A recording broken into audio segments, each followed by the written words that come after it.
I have gone through over 20 boxes of paperwork just like this to find every secret possible about building an absolutely insane IndyCar engine. This is essentially the pinnacle of it all because everything got slower and smaller after now. So this is about the best of engineering, minus of course if they were able to use modern technology. But this is an IndyCar engine from Cosworth.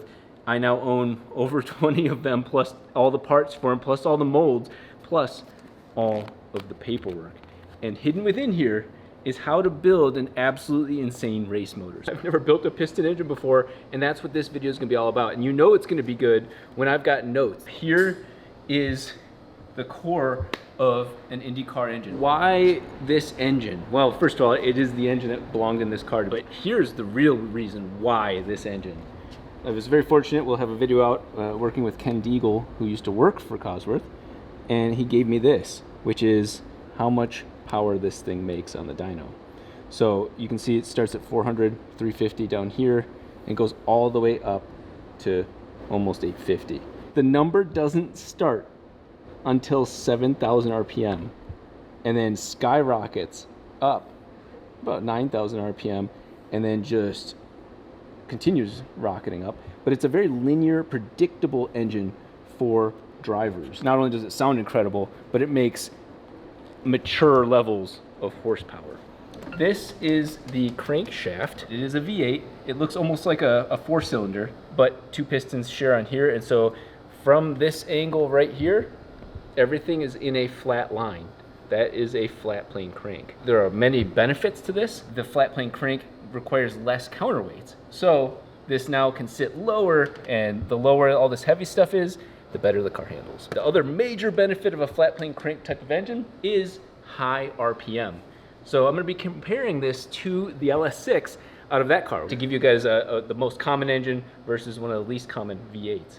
When they talk about displacement, there's a couple different factors. One is obviously the stroke, and the stroke of this engine is essentially 2 times this offset. Basically here to here is how far a piston is traveling inside of these.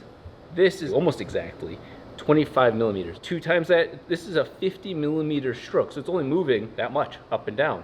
Interestingly enough, these pistons on the other hand are 92 millimeters wide, so 3.6 inches wide. These are almost the same width as an LS engine. So LS is like 3.9, these are 3.6, but the LS is almost double the stroke. So the engine's taller, obviously has more displacement, can make more power. The most important detail of this engine and why it makes it so competitive and why it won so many races, the RPM. You dyno a car and it makes 500 horsepower. If it makes that 500 horsepower at 5,250 RPM, it has 500 foot-pounds of torque, so the two come together. But if you were to make that same 500 foot-pounds of torque at 15,000 RPM, so 3 times, you now have made 3 times the horsepower. That does literally scale like that. Work backwards, if you can make 1,000 horsepower at 15,000 RPM, at 5,000 RPM, you're making a third of that, so you're making only about 300 foot-pounds of torque. So you don't make as much torque. You make the same or higher power, which means everything can be so much smaller. This flywheel right here is 4.5 inches wide. You rate them in torque. So the less torque you make, the smaller all of your components can be. The smaller the drivetrain can be, the smaller transmission can be, the smaller the gears can be. Everything can be smaller, which means less weight. There's a massive benefit to the high RPM at the trade-off of wear, because obviously something's trading off, and this engine going up to 15,000 RPM is here for a short time and a good time, not a long time. Well, this engine makes 900 horsepower in 2.65 liters in under 200 milliliters of water. With a little bit of something extra, you can turbocharge your own engine much more efficiently. I will tell you right now, AG1 has been a huge part of my entire journey, and I'm thankful to even have the mental capacity and physical capacity to work on this stuff, because it has been exhausting, and AG1 helps support mental, physical. AG1 just keeps producing the results I'm looking for. While I could go into way more detail, I can tell you that AG1 supports your gut health as well as your energy. The coolest part about it is there's the next gen, which has more probiotics, 5 different strains of probiotics, and also, more importantly for me, flavor. They outdid themselves with these flavors. And when you choose your packet, you can either choose one of two things: a bunch of one flavor or the proper next gen packet. You can do either one of these, and you can do them both in either flavor. But when you sign up for the first time, you also get a sampler packet of tropical, citrus, and berry. And they're all great, but I personally love berry. AG1 has their best offer ever. If you go to drinkag1.com/RobDahm or scan the QR code, you will get the welcome kit. A morning hat, which Erica stole, a year's supply of vitamin D3 and K2, an AG1 flavor sampler, and you get to try the new sleep supplement AGZ for free, which has been a game changer for me for my nightly routine. That's $126 in free gifts for new subscribers. Thanks to AG1 for sponsoring today's video. They're about 256 pounds all in, which is almost the same, if not slightly less, than just the short block on that engine up there. That was an aluminum engine. Here we have the main block. It's aluminum, tons of studs. These cylinder liners, there's obviously where the piston goes up and down. Those are the oil sprayers. So when you flip them upside down, you can just barely see, it looks like a little speck of dirt.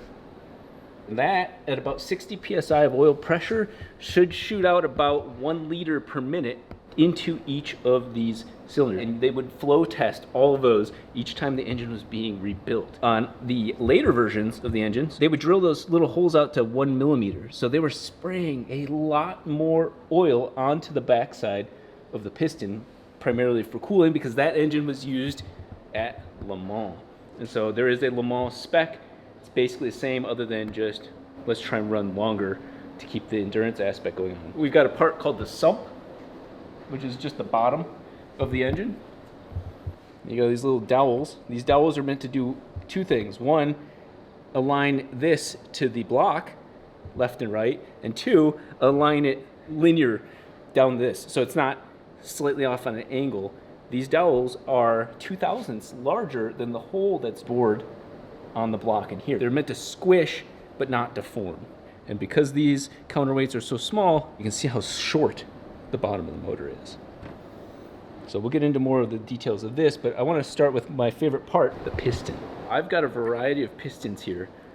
This was the original development one, and I believe this is like 330 grams. Then they went into more of a race double ring with an oil control ring piston. They got it down to 280. And then this is absolutely nuts. This is a single ring piston, and this is 280 grams. The less mass that these pistons have, the higher RPM. They start to crack here and here as the piston is just, if I'm imagining like you're on a Six Flags ride and you're just like, it's just going back and forth so fast that it starts to crown. That's called the qualifying piston, but then all the ones that we have in this engine, they call it vintage spec, the longer, higher mileage. How many miles is that? At full tilt, at 15,000 RPM, it's about 1,000 miles, which is an insanely long amount of time for this engine to be operating, but at that point, it comes down and you're replacing, I don't know the exact dollar amount, but last in 2007, it was about $15,000 of parts. There are certain steps that we have to skip because this engine was together already. That'll be an eventual video when I build a block from scratch, but there are tools that we're gonna need nonetheless. This is a deck bridge, quite literally a bridge, flat surfaces, and it sits on the deck of this, and we can use it to measure the piston height. That was already done for us. They would do a first install, get the piston all the way to the tip top, and make sure that they all squished the same amount. They'd mark, this one's up 5, this one's up 4, that slight difference, they would end up machining each of the pistons. We're not gonna do that because it's already been done. We have this tool as well, which is precision ground piece. This thing can read 10/1000ths of an inch and goes down to 100/1000ths. You have the same type of thing with the heads, which we won't cover that in this section. Pistons, as I've learned very quickly, are not easier to put into an engine than rotors. There's a couple different tools for that. This is like a $25 kit on Amazon, and it simply is a piston ring compressor. So once you've installed them, you just wrap it around there, plop that in, hold this over the hole, and then just lightly tap the piston in. Similar but different. Some people love this model more, so we'll take one of these pistons here, drop it in. The rings will slowly Oh, it's like conical on the inside? Yeah, it's conical. These are very, very thin compression rings, 0.6 millimeter. Most engines don't have that. They're all like 1 millimeter. You get that to like that, and then tap it in. The compression ratio on this engine was 13.5, give or take a couple points. One piston, which is the 2.65 liter, divided by 8, is about 350 milliliters. So that total amount of space is how much displacement each piston has at the bottom. But then at the very top, it went all the way down to just that much, 24 milliliters. So it went from 330 something down to 24 milliliters of space at top dead center. So when they were talking about precision, any small change to any of these pistons would drastically change the compression ratio because it's so significant. For the purpose of making the most competitive possible engine, this was one of the areas that they worked on. I have a box filled with 50 different bearing numbers, all for the same two major things: bearings for the engine and bearings for the connecting rods. 50 different versions. And you can see the iterative development there. Something as simple as this. Well, these four are all the same width. And you can see they've got that little extra landing there. But this one is the back of the motor, and it's 1 millimeter wider. They found that this one could be the widest one, and the rest could be more narrow as time went on, because they didn't need as much lubrication. They were still able to accomplish the service life with less drag, less bearing material. You can overbearing a motor, which is unlikely for a person like me or you to do that, but for an OEM company, you could put too much bearing, and then now you're creating a lot of drag on the engine. A lot is very a relative term, but when it comes to racing, every little bit counts. This is like the pinnacle of engine development, because it was the peak of just, we got money, running on a dyno today, tomorrow, next day, try this change, it breaks, fix that. I think it's time to show you guys how to assemble the short block. This isn't a high level video, but it's also like covering the main topics, because this block already has cylinder liners. It's spec'd out to go, but this is what you start with, just for comparison. They had programs to cut exactly what they wanted, and they continued to try different things, but it's significantly heavier. The bearing landings were capable of being much wider, so that's a raw block that we will probably never use, because I would have to make the program to do that. Fortunately, Cosworth has so much documentation, it's ridiculous. Our goal here is to test fit everything, put the pistons in, put the crankshaft in, connect them together, put the sump on to the block, and then tighten that. That's really the summary of how you do it. Very straightforward there. I think the tricky part of a piston engine is all the witchcraft with all the valves and all that shit. This one right here is piston 1. 1, 2, 3, 4, 5, 6, 7, 8. You'll notice also that the V shape is less than 90 degrees. It's actually a 75-degree V. Keeps it more narrow, keeps everything tighter package. Here is piston number 1. So you can see this is ran. Nothing bad happened. It was just parked. It's already clearanced for this combination of things. This is all meant to work together. And of course, weight-wise, they're all balanced. That's the middle part of the oil control ring, and here's the upper and lower parts as well. The two compression rings are actually identical, and they are not any of those fancy things that you see in some of those YouTube videos where they're D-shaped, they're other shapes. They're very square, simple rings. We'll just go ahead and install them on this piston. You'll notice those little holes there and there. Those are gas ported. Compression gets into there and pushes the ring outward all over that. And then on the bottom, those are different. Those are actually not gas ported. Those are oil scraping in and out through the piston. You're going to see tons of people do a better job at building piston engines, but I guarantee you're not going to see many people building a Cosworth. The clearance there, once it's all the way closed, is about 9 thousandths, 7 to 9. I don't have the capability of grinding this or the knowledge or anything to do that, but these are all specs that I've learned very quickly. This is my first piston engine I've ever built. That's an honest fact. So you know that it's just going to keep getting better, just because Cosworth has shared all the secrets on how to build something so crazy that I'm going to kind of obsess on that level with any engine I build. Oh, I'm supposed to put that in first. It's very difficult to see, but there's a lip. You can see it looks different right off of my fingernail. That sits behind the scraper rings on top and below, so you have to get that one in first. You kind of see it from this angle looks wider, closer to my finger.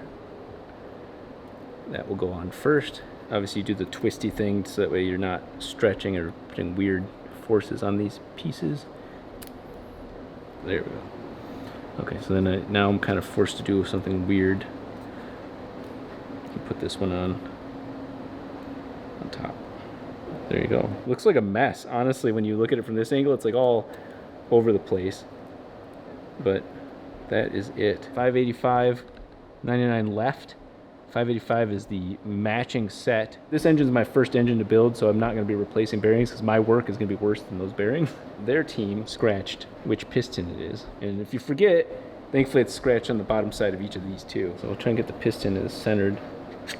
Oh, that's actually going pretty easy. The smaller ones are the exhaust valves. So the exhaust valves are going to sit on the outside, and this is called a, I don't know if they call it cold V, but this is not a hot V, where the center is not exhaust, it's the intake. So intake's larger. This is number 5. So we're going to go ahead and put it in this spot. These are called fire rings. These cylinder heads have 2 levels to them. The inner one is a fire ring. I'll show you like that. And then the outer ring is all O-ring. There's no head gasket on this thing. The heads just bolt onto that, and you can see that they mean business because look at this edge right here. You can feel that with your fingernail. So that's several thousandths of precision grinding the head where this part seals and not letting any of this material get in the way. You want it to seal here. You don't want it to seal out here. This is just extra material for support. So the O-ring matters. If it's old, it now has a gap to fill, not just metal on metal. This really allows the fire ring to do its job. And when you do the fire ring, it has to be 3 thousandths taller than the rest of everything else. So that way it also squishes down, and that's what seals the combustion from coming out of this way. Let me show you the other style one. This is piston number 6. This one originally seemed easier. Exhaust on the outside. Yeah, I'm thinking the other one's. Yeah, I'm thinking the same thing too. Yeah, the important part is the fire ring's not in, and I needed the fire ring to do this one. So I think this one lost its privileges because this one just became so much easier. Man, that's okay. Yeah, that's not even close now. This is also 4 times more. So if you're working on a junkyard build, you don't need that. It just takes a little bit more of your time. Yeah.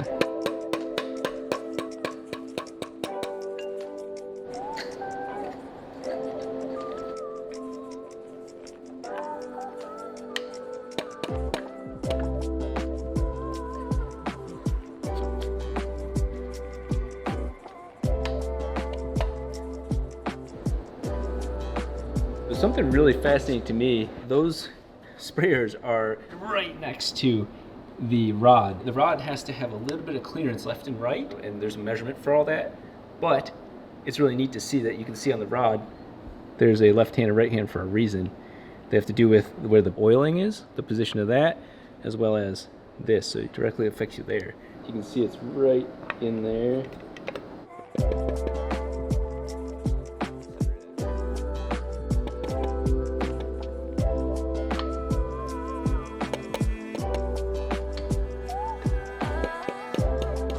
So we now have all 8 pistons just cinched in place.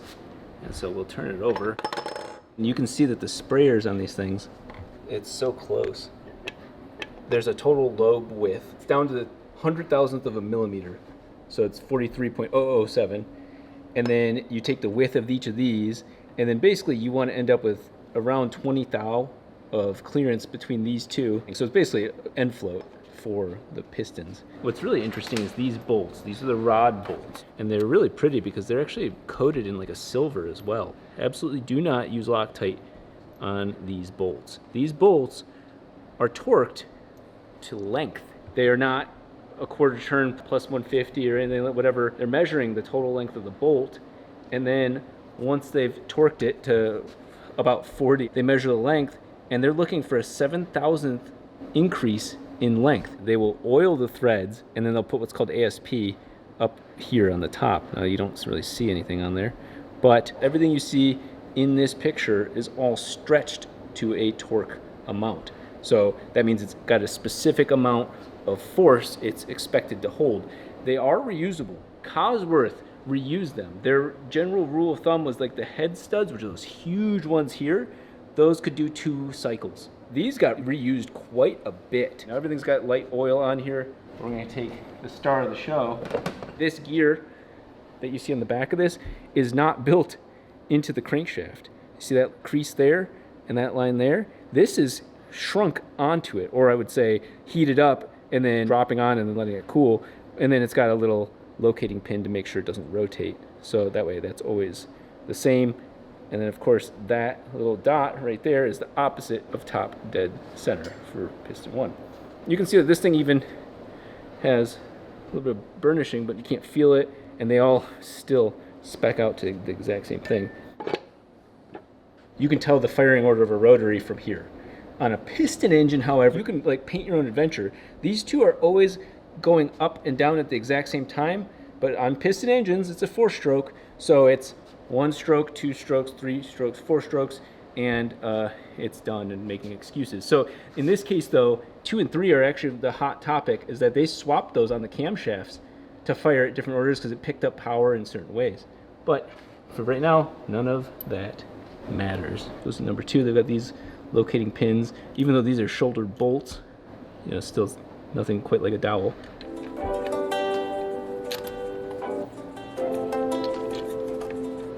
You can see there's actually some decent gap right in that middle right there. That's going to be roughly 20 thousandths when it's all said and done. They don't measure it with like a feeler gauge here. They measure it based on just the width of face to face and then the width of these, and make sure that that number is not too tight. With these just cinched in, I was going to rotate it all, but we don't even have to go that far. The pistons are meant to go all the way down, or in our case all the way up. So I'm going to go ahead and pull the piston up like that.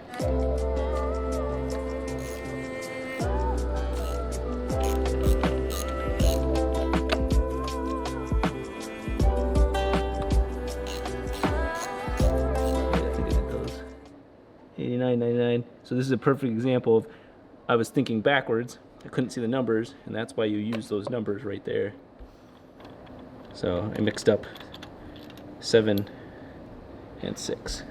So that step is done, and I think it really paints the picture of how simple certain parts of these motors are. So you'd want to have something do like a seat shape, torque it, almost have the torque wrench have an open center so you can measure the total length of the bolt. That's what they did. To turn that motor over and make sure nothing's binding up, they had this tool. But this tool only works with that flywheel. And if you notice something really confusing, those are the same bolts used on the connecting rods. Those connecting rod bolts are then also used to hold the flywheel onto the crankshaft. And then this tool goes into those bolts and allows you to spin this. I want to point out that is essentially the whole rotating assembly. 15,000 RPM, what's spinning, that's this. Everything else, all the other gears, they end up spinning at half the speed, but this is the 15,000 RPM combo.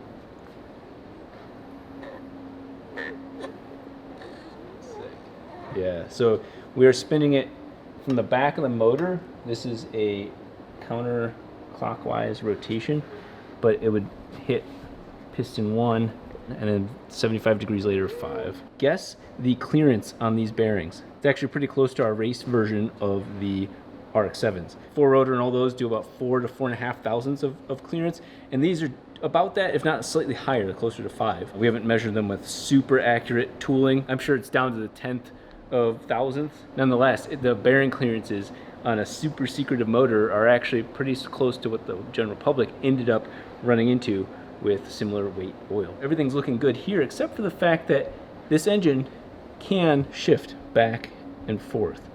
So this engine has no thrust bearings. On the rotary engine, that's in the very front, and that's those ball bearings that are flat roller bearings in a big circle. You press on the clutch, it pushes all of this forward. What's stopping that? At some point, you're actually hitting metal here, and then you'd start hitting metal on these. In this case, this engine uses thrust washers. This is probably, from a general public's perspective, the weakest part of this engine. These engines are not meant to be clutched in. You are supposed to clutch in when you start taking off and then keep your foot off the clutch the entire rest of the race. So if you were to use this in a street car With just this, these will blow apart. These will go in and on here and here. It's not a full piece. The other half of this engine, the main block, doesn't have thrust bearings. This is just enough. Again, lightweight. This weighs next to nothing, and that is what they use to win races. What I'm going to do is show you guys the shortened version of how they would test assemble this, assuming it was a fresh, brand new build. Now, I'm doing this because I want to be able to make some accurate measurements from the other side of the engine, because what we want to check is the piston's squish. This is 10 bolts. We're going to torque those in a particular order, and then we're going to flip it over and see just how high the pistons each rise compared to each other. So I've cleaned the majority of the junk out of this. Again, if this was like from scratch or a race build, then I would clearly take this to the next level. Got to start somewhere. And the other myth that I'm trying to dispel is that these things are super capable. They will run very hard, and obviously I'm not going to mistreat it, but it does run in a wide range of conditions.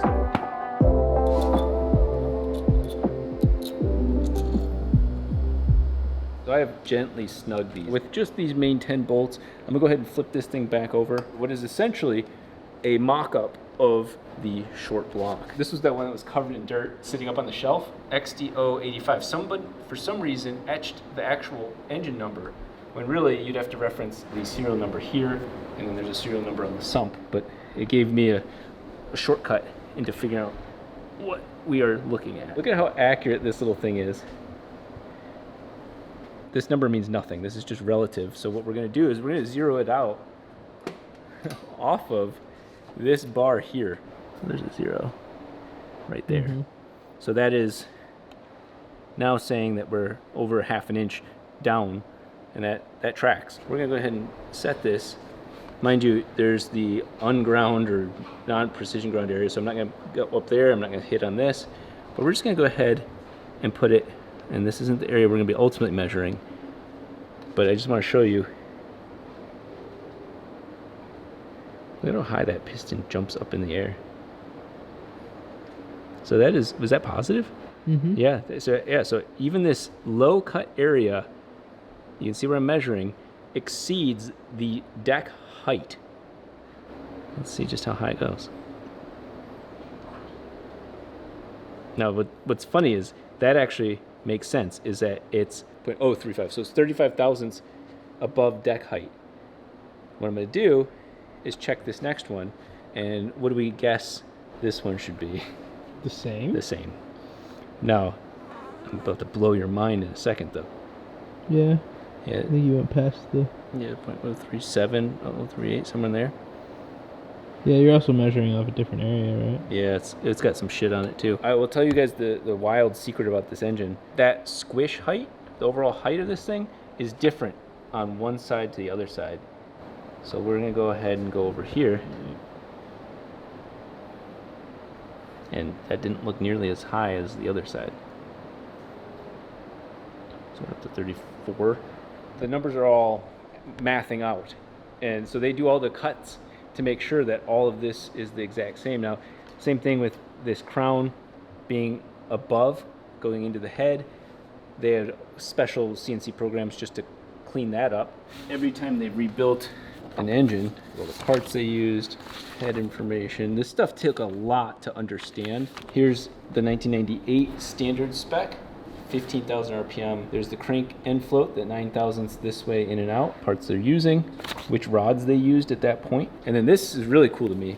You can reference which engine number, and then they basically bore scoped each of the bearings up and down, angled this way and angled this way, because then they could just throw bearings into it without having to do work past that. All the deck height, sealing ring, which we'll get to that. There's a whole tool for this. Valve to piston clearances. But here we go. Rod, bolt, stretch. So this is where I'm not smoking crack. They tell you relative free length, 1.5 thou. And then they want it to stretch to 7.2 thousandths. So here's the length required, the two. And then here's how much torque they applied to get to that number. Now, it doesn't say it on this sheet, but again, they've made many versions of the sheets. They would not exceed about 60 foot-pounds of torque because they would say, okay, well, this is the maximum or stretch it. If you had to exceed 60 foot-pounds of torque, they would replace the bolt. Just every so often within these documents, you'll see a handwritten scribbled note articulating something. And then you realize that they're telling you their secrets within those documents. Hidden in about the end of 99 is when the main program stopped. And then they started using a couple of the engines for random things. But here we go. This is exactly what I'm essentially working with, is the deck height. And what you see here is, look at this, the right-hand side and left-hand side have different measurements. And we're talking about 1 through 4, 5 through 6, because obviously that's blacked out. So you can see on this engine, which is not this one, that their ideal number was 035 for the right hand and 037 for the left hand. So in theory, these over here should be a thousandth or so more. Why? Somebody maybe in the comments can tell me why. I don't understand that, but I'm sure there's a reason. They would literally do all the math, measure everything, measure what I just measured, and say, this one needs to each to be cut a certain amount. But that wasn't the last thing they did to cut these pistons. They would straight up have to do this information with these pockets here, which are those valves. So they'd have to do the same thing with the valves. So I'm sure they figured out a way to do it all at once. Initially, they didn't. The second step of that, you'd put these pistons in a jig right here once they were partially cut, and then you would measure the valve dropping to these landings. If it didn't have the clearance you're looking for, these were then machined down as well. That worked for the qualifying pistons, but it does not work for the standard race pistons. They're too tall, and they do actually hit the head. So this drop test doesn't work that way. 99 race spec. So confusing enough, when you say standard race, to me that was like, oh, they're all race engines. Well, race meant the actual main event, so not a qualifying engine. And so this is what they would do. You guys can pause it if you want to, but they straight up would replace parts regardless of whether or not they were bad. New had to be under 700 miles, 700 miles. New, no matter what. This says replace the bearings, replace the pistons, replace everything. That's pretty damn impressive. With the short block mocked up, there's one more thing we need to do before we even think about the most complex part of this engine, and that is how this interfaces with the head. The idea here is not to measure both of them together, because if they both are off wrong, bad things will happen. So you have to measure this independently, or the police will come and get you. First thing we're gonna do is talk about the fire rings. These are pretty sick. This isn't specific to the Cosworth, but it's pretty neat to see these being used back then. And this negates the need for the whole head gasket. So everything else that you see on here is all just O-ringed, but these are what prevent the fire from getting out. See how dark that section is there? I even did a quick clean over, and you can see that it was escaping under this ring, because it sits about 3 to 5 thousandths higher than everything else. So when you put the head on and torque it to spec, this is what holds down the most. The level of precision I'm about to show you guys is absolutely mind-blowing. Very first step is obviously using brand new parts, which we are not. It's a little divot. So that is important because that is actually matched on each of these double seal liners. And you can actually see this one has a dark spot there. So we're just gonna, we'll 180 that. Put that one in there as well. These outer edges, these are actually called the pier level. The deck is about 5 thousandths lower, and you can feel that with your fingernail. These are actually 5 thousandths above this. This surface, this pier surface, is actually very critical to the way that these Cosworths are built. We've had this weird contraption here this entire time and haven't been sure what it's for. Well, I finally know. This is meant for both sides, and it's got the cutouts on both sides of it. Pistons are all evenly down. They almost have to be 100% evenly down for this to work. Obviously, you're going to take all of these and torque them, again, probably at about 20 foot-pounds. We're also going to put a little bit of tension on these. You basically want to simulate the height that they would be at once they've got compression from the head bolts or the head studs. These are parallels, surface ground, very clear. I didn't notice this initially. I just was like, what are these guards? But they actually have there, it says B right there. These are covered in dirt and dust. Didn't know what they were for, but they are precision granite. It is extremely smooth, and it's certified that way. Now this is back in 95 before Joel was even thought of. Look at that, B. They were looking for repeatability, and then you can actually tell some of the marks on them from oil. That's what told me that these were meant for multiple purposes for this. But this one has an A. And here is the payoff that I've been looking for. This piece is clearly surface ground on the bottom here. None of the things I've been doing with it were like the right thing. Well, this is what this whole setup was meant for. So I'm gonna go off of these parallels, zeroed out with a level of precision this meter has. We're down to the, what, 100th of a thou? We're not even a 10th of a thou off. That's how square this, and this all are. And what we're looking for is these holes on the plate show you all four corners. On this top corner, we have 9973. The numbers look huge at the very back, but we're only off by, what, a thou? Go to this corner, 9967. Common sense says you'd want all four corners the exact same down to the 100th of thousand, but that's not realistic. So even on their paperwork, I can look at all the different ones that they've done this with and saw what was acceptable. So it was basically 1,000th of an inch of variation between each of the cylinders. Anything above that, they addressed it. So that way, everything gets torqued down the same. Each cylinder gets the same amount of compression protection.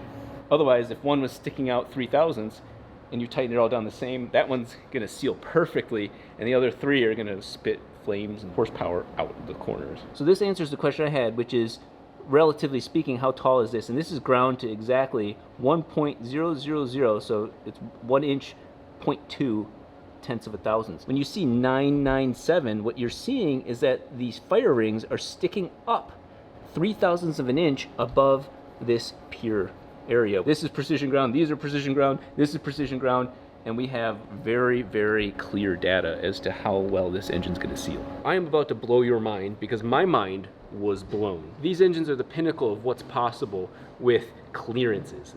As tight, as small, as light, all of those things are here. So the way that Cosworth clearanced these things is almost quite literally this. The engine's upside down right now, and so the piston's coming up to make compression or spit out all the exhaust.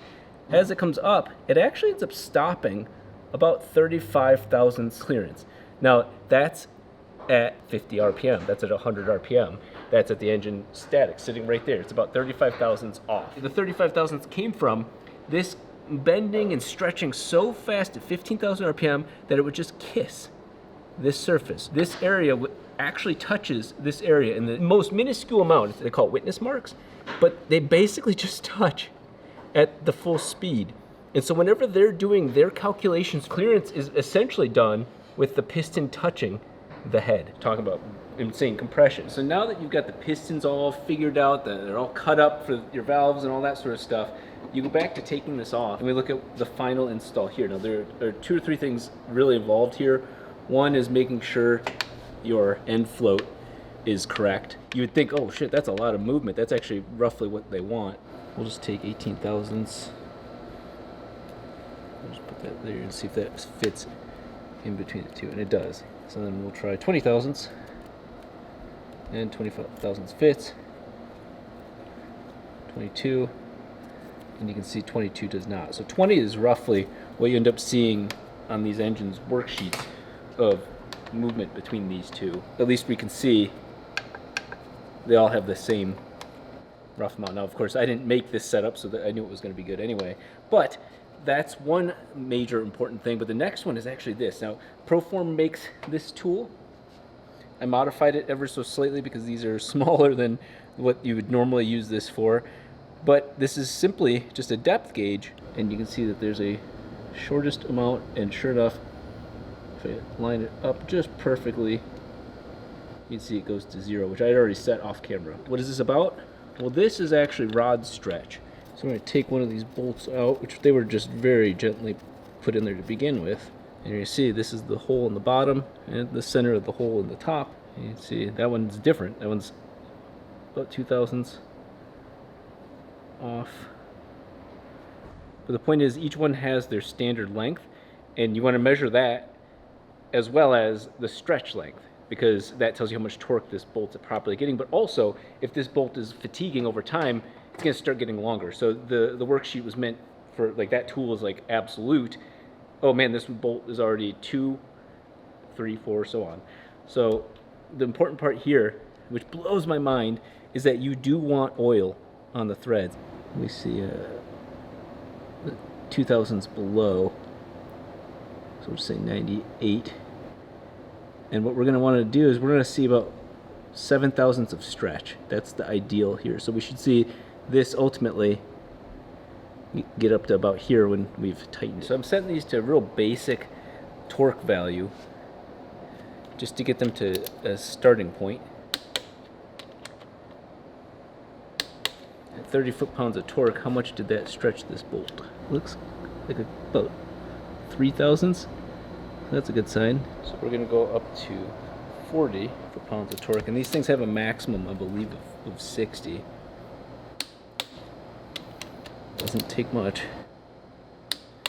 It's basically almost within tolerance. That's all you're doing is you're torquing each of these up to maximum value and making sure that they get to the correct level of stretch, because that means it's the correct amount of force. It's cool to have certain torque values, but really what you're doing when you're trying to get torque, you're actually trying to get force, and those two are related strongly, but not 100%. They're not equal, especially with anything you do to the threads, fine thread, coarse thread, all of that. So in this case, we are trying to get to a certain amount of force that these connecting rods are holding to here. So once we've got all of those done, mark all that information down on that worksheet.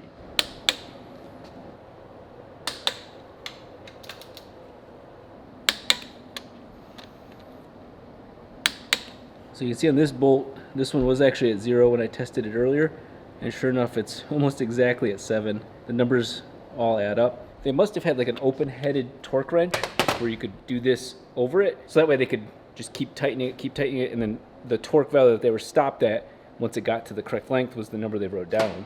I don't have that luxury, but this is the second best thing. Just have to go back and forth over and over again. That is essentially ready to go. Now I'm going to start with fresh new O-rings. So this is the O-ring piece that's meant to be there. It's nitrile. It's not perfect, but it's pretty damn good. So I just got a roll of nitrile, bun at end, and so I'll just cut 2 of those pieces to length, and there's the whole sump to engine sealing. There's one more for oil here, and that's about it. All of these look good, all the dowels look good. Of course, this engine's gonna get up and go, so we'll make sure everything's got oil on it before we assemble it. The last thing to remember though is putting the very vulnerable thrust washers in.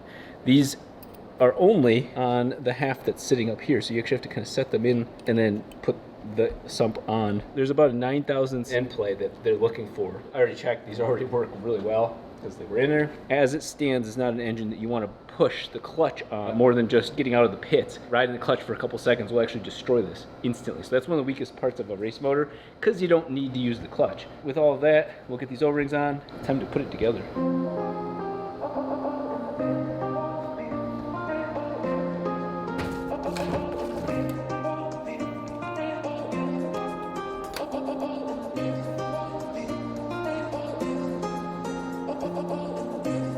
When it comes to rebuilding an engine, there's a trade-off between how much you want to fully prep the surface versus make more work for yourself and then cause more damage. So in this case, because these dowels are stuck in here, they're numbered, so we could pop them out and really flatten this surface down.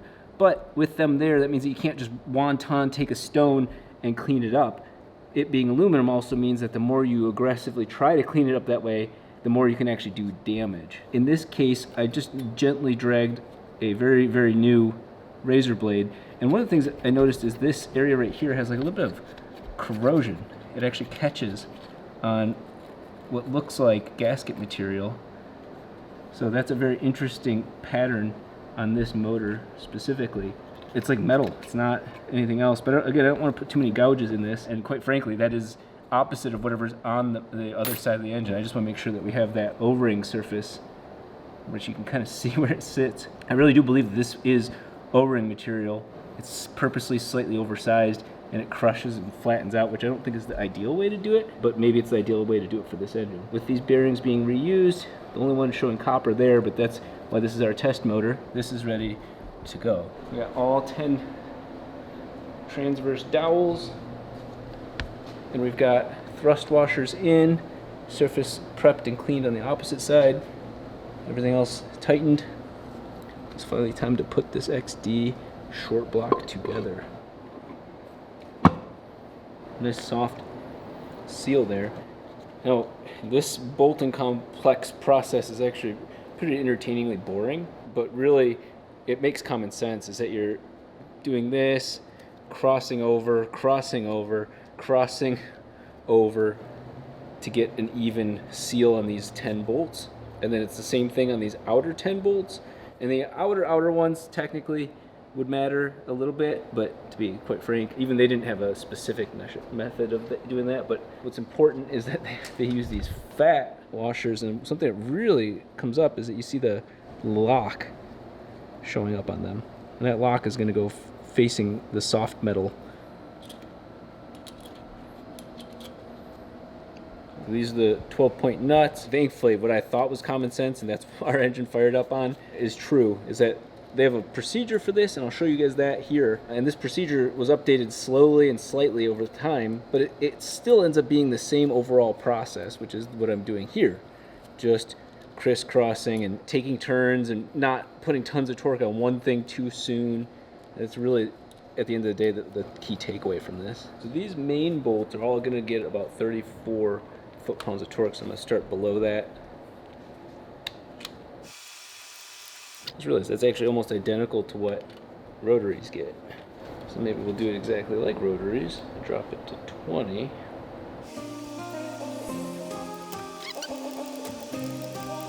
Get wild, get up to 30. And final 34. Okay. The main bearing support is there. Now we're going to do the outer layer, which is 13 foot-pounds of torque. We've got all the same thing, thicker washers and a bunch of nuts. These get 13 foot-pounds of torque. And then finally, these go into inch-pounds. And so it's really just one row, two rows, and then the outer row. We're going to try electrical tools. That actually did an okay job. So these are straight up oil galleries for the fresh oil pump in and out of the motor. These areas actually get sealed back up with little baby O-rings, but it's really impressive how this works. It's actually really cool that it threads like that. Yeah, first couple threads at least.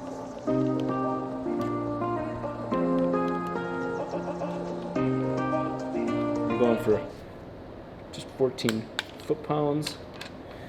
Looks so much less than 34. Okay, so as far as the bearings are concerned, the engine is together. Those are all the bearing supports, main and side bearing supports. These little guys, I don't think you guys are gonna be upset if I end the video without installing them, mostly because it's boring. And I'll tell you what, there's 16 or 18 of them, and they require you to use small tools like this, and you're just doing this for the next 3 hours for all of those, all the way around the outside edge of this. And I'm going to do that. You have these little O-rings on these pieces, and you want to make sure that you get the threaded side facing the outside, because that is your only way of installing and uninstalling these. So these all connect to the oil system. You can see one of the bolts right in there. So this is the oil pickup, and this is the oil feed. So the pump is sitting right here, and this one goes through here to the tank. The bottom of the tank goes in through a hole in here, sits right here, pump takes it, pump pressurizes it, and then sends it through here behind all of these, and then that shoots it first through the filter and then up to the heads, and obviously lubricating everything else. But all of those bolts are sitting in there right under that surface. And so these O-rings have to be in pretty good shape for obvious reasons. These smaller ones are pretty straightforward.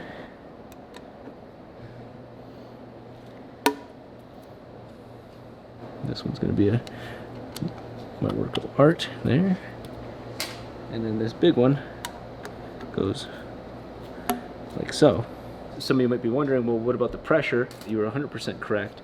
And that's where these C-clips, circlips, will go in. And that one's not fully in, but it's easier to do it this way.